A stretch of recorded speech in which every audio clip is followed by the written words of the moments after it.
चंदा बाबू चले गए वहीं जहां उनके बेटे को बर्बर तरीके से शहाबुद्दीन नाम के एक गुंडे ने भेजा था। नमस्कार, मैं हूं मर्लिन और आप देख रहे हैं न्यूज इंडिया रफ्तार। हमारे साथ ये खास पेशकश जरूर देखिए। चंदा बाबू भी मर उसी दिन गए थे। वो तो सांसें थी जो बुधवार की रात 16 दिसंबर 2020 को उखड़ी। ये वही महीना है जिसकी शुरुआत में उस शहाबुद्दीन को हाईकोर्ट ने परिवार से मिलने की सशर्त पैरोल दी थी, जिसके खिलाफ चंदा बाबू ने एक लंबी कानूनी लड़ाई लड़ी। चंदा बाबू यानी चंद्रशेखर प्रसाद कभी सिवान का एक जाना माना दुकानदार, जिसे दुनिया के एक ऐसे पिता के तौर पर जाना जाता है जिसके 2 बेटों को तेजाब से नहला दिया गया था। तीसरे की गवाह बनने पर हत्या कर दी गई, जो चौथे बेटे के मारे जाने के डर के साए में जीता रहा, लेकिन फिर भी उस समय गुंडे के सामने नहीं झुका, नहीं टूटा, जिसे लालू राबड़ी के राज में सिवान में अपनी सरकार चलाने की छूट मिली थी, जिसने महागठबंधन की सरकार में जेल से बाहर निकलने पर नीतीश कुमार को परिस्थितियों का मुख्यमंत्री कह दिया था। यह घटना 2016 की है। बिहार में महागठबंधन की सरकार चल रही थी और 11 साल बाद शहाबुद्दीन जेल से बाहर निकला था। उस समय दुनिया ने टोल नाके से कानून को ठेंगा दिखाते हुए निकले शहाबुद्दीन के काफिले को देखा था और उन साक्षात्कारों को भी जिसमें उसने बड़े रौब से कहा था कि नीतीश कुमार मास लीडर नहीं है।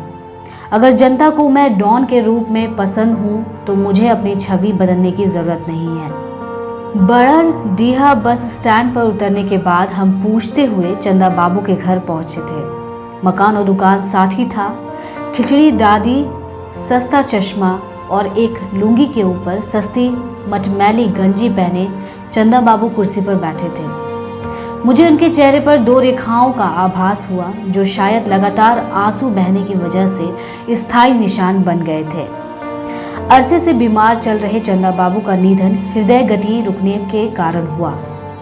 आज भले ही सांत्वना देने वालों का उनके घर में तांता लगा हो, उस समय शहाबुद्दीन की खौफ के कारण कोई भी चंदा बाबू के साथ दिखना नहीं चाहता था। खराब स्वास्थ्य, पत्नी की बीमारी, बेटे की विकलांगता और आर्थिक असमर्थता की उनकी लाचारी झलक रही थी। बात करते करते आंखें भी बार बार डबडबा जाती थी। बावजूद अंतिम सांस तक सिवान न छोड़ने और लड़ते जाने की बात कर रहे थे। चंदा बाबू के जिस हौसले की बात कर रहे हैं वो उस दिन था जिस दिन उनके घर से कुछ किलोमीटर दूर प्रतापपुर में सिवान का साहिब अपना दरबार लगाकर बैठा था। असल में रंगदारी नहीं देने और अपनी जमीन शहाबुद्दीन के हवाले न करने के कारण चंदा बाबू के 2 बेटों गिरीश और सतीश का अपहरण कर लिया गया था। इसके बाद उन्हें शहाबुद्दीन के गांव प्रतापपुर स्थित उसकी कोठी पर ले जाया गया। फिर 16 अगस्त 2004 को वहां दोनों भाइयों को तेजाब से नहलाया गया और तब तक ऐसा किया गया जब तक उनकी तड़प तड़प कर मौत ना हो गई। इस मामले में गवाह थे चंदा बाबू के तीसरे बेटे राजीव रोशन, लेकिन कोर्ट जाते समय उनकी भी हत्या कर दी गई। फिर भी चंदा बाबू उस गुंडे के खिलाफ अंत तक लड़े। यह उनकी ही लड़ाई थी जिसके कारण शहाबुद्दीन आज भी जेल में बंद है। चंदा बाबू ने उस वक्त शहाबुद्दीन के खिलाफ खड़ा होने का फैसला किया जिस वक्त उसकी तूती बोलती थी। उसके डर से कोई भी खड़ा होने की हिम्मत नहीं कर पाता था। उस वक्त वे न केवल खड़े हुए बल्कि अपना सब कुछ गवा भी दिया।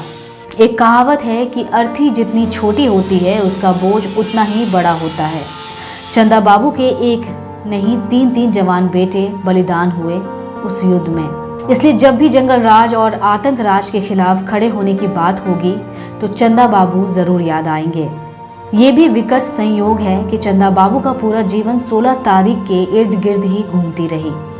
16 अगस्त 2004 को 2 बेटे तेजाब से नहला दिए गए। 16 जून 2014 को बड़े बेटे को गोली मारकर हत्या कर दी गई और अब 16 दिसंबर 2020 को चंदा बाबू खुद दुनिया से विदा हो गए।